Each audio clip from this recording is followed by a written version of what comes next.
Today marks the 100-day countdown to Christmas, and local business owners are preparing for the most profitable time of the year, but they do still have to compete with the big box stores. In Quincy, local shop owners are banding together. WGEM's Claire Edlund spoke with a few on what they foresee in consumer trends for 2025 and whether or not inflation continues to climb.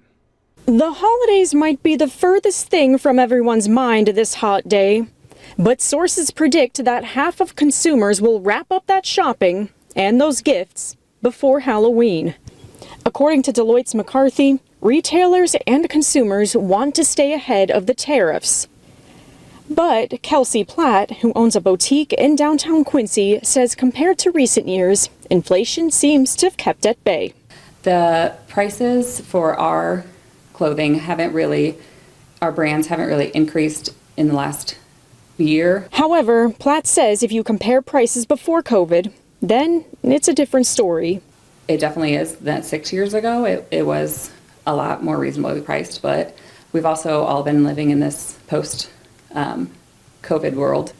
Platt says they're always finding ways to incentivize small business shopping. That includes the upcoming Makers Market, where shop owners prepare for a huge spike in sales. So many options. It is absolutely fantastic to see how many people come downtown, fantastic to see how many small businesses are there. And this is a huge opportunity for not only the community to find unique and interesting items they can't find anywhere else in the region, but also a great opportunity for businesses such as myself who don't have a brick and mortar.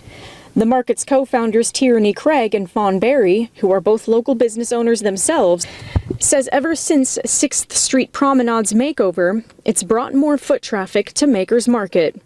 And really, any other time of year. I think it's also stimulating other businesses to come. So, you kind of build it and they come. So 1 business, 2 business, 3 businesses kind of snowballs. Claire Edlund, WGEM News, Quincy. And the Makers Market starts this Friday at 5 p.m. and goes through Saturday evening. More details online on our website, WGEM.com.